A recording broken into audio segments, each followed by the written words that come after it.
আপনারা এটা মনে করবেন না যে আমি শুধুই একটা ফাঁকা আওয়াজ দিয়ে এই সব কথা বলে আপনাদের এখান থেকে চলে যাব। আমি গত 4 দিন আগে সিবিআই এর ডিরেক্টরকে একটা 3 পাতার চিঠি লিখেছি।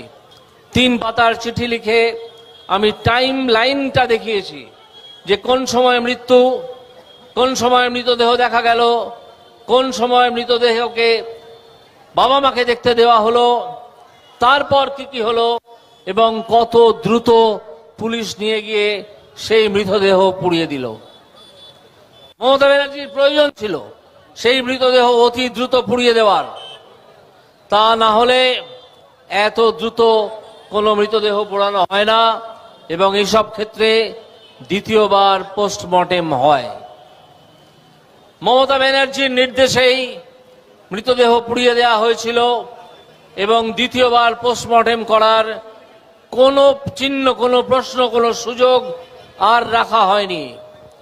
দ্বিতীয়বার পোস্টমর্টেম করলে অবশ্যই ধরা পড়ত আরো অনেক তথ্য, আরো অনেক ফ্যাক্ট। এই সমস্ত লিখে আমি সিবিআই ডিরেক্টরের কাছে 3 দিন আগে ইমেল করে একটা চিঠি পাঠিয়েছি। বলেছি যে মমতা বন্দ্যোপাধ্যায় হচ্ছেন একজন অভিযুক্ত। এই ঘটনায়, এই হত্যায় মমতা ব্যানার্জি অভিযুক্ত এই কারণে যে তিনি প্রমাণ নষ্ট করে ফেলায় সব রকমের নির্দেশ দিয়েছেন। সেই জন্য মমতা বন্দ্যোপাধ্যায়কে সিবিআই যেন ডেকে জিজ্ঞাসা করে। আইনের ঊর্ধ্বে কেউ নন। মমতা ব্যানার্জি হয়তো এই রাজ্যের মুখ্যমন্ত্রী, কিন্তু তার মানে এই নয় যে সিবিআই তাকে ডেকে জিজ্ঞাসা করতে পারবে না। তাই আমি সিবিআই ডিরেক্টরকে লিখেছি। এর পরের দিন আমি যদি এর কোনো ব্যবস্থা নেওয়া না হয়, আমি সুপ্রিম কোর্টে গিয়ে জানাবো যে এই হচ্ছে টাইম লাইন, যেটা সুপ্রিম কোর্ট নিজেও মার্ক করেছে। এবং যেখানে যে পশ্চিমবঙ্গে পুলিশ কোনো বড় হত্যার ক্ষেত্রে একটা কাজও মমতা ব্যানার্জির ইশারা ছাড়া করে না, সেখানে এই পুলিশ মমতা ব্যানার্জির ইশারাতেই মৃতদেহের সঙ্গে থাকা প্রমাণ এবং মৃতদেহ যেটা নিজেই একটা প্রমাণ, সেটাকে ধ্বংস করেছে জ্বালিয়ে পুড়িয়ে দিল। এত তাড়া কিসের মমতা দেবী? এত তাড়া কিসের? এই করে আপনারা সব তথ্য প্রমাণ নষ্ট করে এখন ন্যাকা সাজছেন, এখন বলছেন যে হত্যাকারীর শাস্তি চাই। হত্যাকারীর যদি শাস্তি দিতে হয় তাহলে হত্যাকারীকে খুঁজে বার করতে হবে। মেয়েটির কে যারা চিনত সেই সহপাঠীরা বা বাবা মা একথা বলেছেন যে এই ধরনের একটি রোগা ছেলে যাকে দেখানো হচ্ছে, এই সঞ্জয়, তার কাটা সঞ্জয় যার নাম, তার পক্ষে সম্ভবই নয় স্বাস্থ্যবান এই মেয়েটিকে একা এইভাবে অত্যাচার করে খুন করা। মেয়েটি তাকে ধাক্কা মেরে দিয়ে অন্তত পালিয়ে যেতে পারত। সুতরাং এই সঞ্জয় হয়তো খুনটাই করেনি। আর যদি সঞ্জয় খুন করে থাকে, আর একটা তথ্য শুনে রাখুন আপনারা যারা এটা শুনছেন, যে কোনো রেপ কেসের প্রথম কাজ হয় পুলিশের যে রেপ করেছে বলে সন্দেহ করছে ধর্ষক, যে তাকে নিয়ারেস্ট হসপিটাল, সবচেয়ে কাছের যে হসপিটাল, সেখানে নিয়ে গিয়ে পরীক্ষা করা হয় যে তার শরীরে কোনো আঘাতের চিহ্ন, আঁচড়ের চিহ্ন, কামড়ের চিহ্ন আছে কিনা। কারণ যাকে ধর্ষণ করার চেষ্টা করা হচ্ছে সে বুঝতে পারছে হয়তো একটু বাদেই খুন করা হবে, এক্ষুনি হয়তো খুন হচ্ছে, সে আপ্রাণ চেষ্টা করবে, সর্বশক্তি দিয়ে চেষ্টা করবে নিজেকে বাঁচানোর। এবং যে হত্যাকারী, যে ধর্ষক, তার গায়ে আঁচড়ের দাগ, কামড়ের দাগ থাকবে। পুলিশ এই কাজটা করেনি। ওই ছেলেটিকে সবচেয়ে কাছের যে হসপিটাল, অর্থাৎ আরজিকর, যেখানে মেয়েটির পোস্টমর্টেম করতে পেরেছে লাশ কাটা ঘরে, সেই হসপিটালে ওই ছেলেটিকে কিন্তু নিয়ে গিয়ে একবারও দেখায়নি যে ছেলেটির গায়ে কোনো কাটার দাগ, কোনো আঁচড় কামড়ের দাগ আছে কিনা। ফলে পুলিশ এই ছেলেটিকে প্রথমেই একটা তার ডিফেন্স, আইনের ভাষায় যাকে আমরা ডিফেন্স বলি, ডিফেন্স সরবরাহ করে দিয়েছে। যখন বিচারে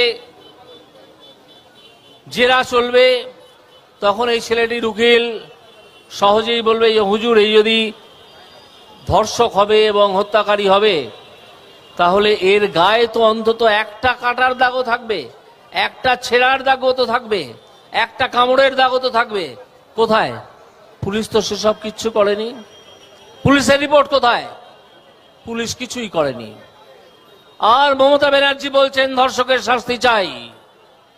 মমতা ব্যানার্জি খুব ভালো করে জানেন যে এই ছেলেটিকে সাজিয়ে আনা হয়েছে, এর কোনো শাস্তিই হবে না। তখন মমতা ব্যানার্জি বলবেন যে এই আদালত তো বিজেপির আদালত, কখনো হয়তো বলবেন সিপিএম এর আদালত, কখনো হয়তো বলবেন আমেরিকান প্রেসিডেন্টের আদালত। এইসব বলে আদালতকে গালাগালি করবেন। এইবার আর একটা কথা জেনে রাখুন, এই মমতা ব্যানার্জি মানুষের কাছে সচরাচর মিথ্যে কথাই বলে থাকেন এবং এখনো মিথ্যে বলছেন। কিরকম মিথ্যে? যে একটা আইন পাশ করব ধর্ষণ হলে যাতে ফাঁসি হয়। কি আইন পাশ করবে? আইন তো এর মধ্যে আছে, আইন তো আছেই, থাকা আইন আবার তুমি পাশ করবে?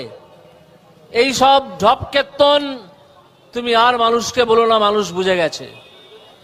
ফাঁসির সাজা যে ধর্ষক তাকে শোনানোই যায়, আদালত শুনিয়েও থাকে। আপনারা একটু আগে শুনেছেন নির্ভয়া হত্যা মামলায় 3 জনের ফাঁসির আদেশ হয়েছিল। তার মধ্যে একজন নিজেই গলায় দড়ি দিয়ে মারা যায়, বাকি দুজনের ফাঁসি হয়। তো ফাঁসি তো হয়েছিল, তুমি আবার ফাঁসির কি আইন আনবে? এই আইন আনাটাই তো একটা অবৈধ কাজ, পাগলের কথা। এইসব লোককে ভাওতা দেওয়ার কথা, ভাওতাবাজির কথা। যেরকম নির্লজ্জ ভাওতাবাজরা এখানে পোস্টার টাঙিয়েছে, প্ল্যাকার্ড টাঙিয়েছে যে হত্যাকারীর ফাঁসি চাই, ফাঁসি চাই লেখা আছে। সেই রকম ভাওতাবাজি তুমি দিচ্ছ যে যেন ফাঁসির আইন ভারতবর্ষে নেই। রেপ অ্যান্ড মার্ডারের ফাঁসির আইন ভারতবর্ষে বহু দিন ধরে আছে। এটা মমতা ব্যানার্জি প্রণয়ন করবেন, তারপরে ফাঁসি হবে, ব্যাপারটা তা যেমন নয়। তেমনি একজন অপরাধীকে ধরে চালান করলেই বিচার করে আদালত তার ফাঁসি দেবে, ব্যাপারটা সেরকমও নয়। সে যে কাজটা করেছে সেটা প্রমাণ করতে হবে আদালতের কাছে। সেই প্রমাণ সংগ্রহের যে উপায়, সেটা মমতা ব্যানার্জি একেবারে নিজে দাঁড়িয়ে থেকে নির্দেশ দিয়ে ধ্বংস করে দিয়েছেন। মৃতদেহটিকে পুড়িয়ে দিয়েছেন। সেখানে সেই যে ঘরে মৃতদেহটি রাখা ছিল সেখানে অনেক লোকজনকে ঢুকিয়ে এভিডেন্স যাতে কেউ কালেক্ট করতে না পারে তার ব্যবস্থা করেছেন, অর্থাৎ প্রমাণ লোপাট করেছেন। এখন বলছেন ন্যাকার মতো ধর্ষণের আইন আনবো, যে আইন অলরেডি আছে। এখন তার দলের দালালরা চেঁচাচ্ছে যে ধর্ষকদের শাস্তি চাই, ফাঁসি চাই। তুমি তো ফাঁসির সব উপায় সরিয়ে দিয়েছো। যারা ধরা পড়তো এবং ধরা পড়লে ফাঁসি হতো, তারা যাতে ধরা না পড়ে তাদের বাঁচিয়েছো। আর যে ছেলেটিকে ধরা হয়েছে তার উপযুক্ত যে তদন্ত হওয়া উচিত ছিল তার শরীরের, সেটা করাওনি। তোমার পুলিশ করেনি, তোমার হসপিটাল করেনি। এখন তুমি চেঁচাচ্ছ যে ধর্ষকদের ফাঁসি চাই। তুমি তো 1 নম্বর অপরাধী। মমতা ব্যানার্জিকেই আগে গ্রেপ্তার করা উচিত। আমি সিবিআই এর কাছে এর আগে যেখানে আমাদের অবস্থান মঞ্চ ছিল শ্যামবাজারে, সেখান থেকে বলেছিলাম যে মমতা ব্যানার্জি একজন অভিযুক্ত এই মামলায়। মমতা ব্যানার্জিকে অভিযুক্ত হিসেবে গণ্য করে তাকে জিজ্ঞাসাবাদ করতে হবে। তার ফোন এবং সেই কুকুরের ডায়ালিসিসের ডাক্তার, সেই তার ফোন এবং আরো কয়েকজনের ফোন যার মধ্যে সন্দীপ ঘোষ আছেন, সেই ফোন যদি তারা ফরম্যাটিং করেও ফেলে তাহলেও সার্ভিস প্রোভাইডার থেকে জানা যায় সে সার্ভিস প্রোভাইডার পৃথিবীতেই আছে, ভারতবর্ষে না থাকলেও। সেইখান থেকে আশা করি ইন্টারপোলের সাহায্যে সিবিআই আনতে পারবে যে সেদিন কত ফোন চালাচালি হয়েছিল এবং কত সেকেন্ডের জন্য হয়েছিল, যদি না ফোনের রেকর্ড নাও পায়। ফোনের রেকর্ড হয়তো নাও পেতে পারে, কিন্তু কতবার ফোন হয়েছিল, কতক্ষণের জন্য ফোন হয়েছিল, বিভিন্ন দুর্বৃত্তের মধ্যে যাদের মধ্যে মমতা ব্যানার্জিও একজন, সেটা জানা যাবে। যে মমতা ব্যানার্জি আবার ভাঁওতা দিচ্ছেন, একদিকে বলছেন ধর্ষকদের ফাঁসি চাই, যেন ফাঁসির আইন নেই। ফাঁসির আইন আছে, এরকম কোনো আইন যদি আপনি বিধানসভায় পাশ করেন, সে আইনটা কোনো আইন বলে গ্রাহ্যই হবে না, হয় না, ভারতবর্ষের আইন অনুযায়ী হয় না। যেখানে একটা কেন্দ্রীয় আইন আছে, সেখানে রাজ্য আবার একটা নতুন করে আইন আনতে পারে না। মমতা ব্যানার্জি ভাঁওতা দেওয়ার জন্য অনেক কিছু করতে পারেন, অনেক কিছু করতে পারেন, করবেনও।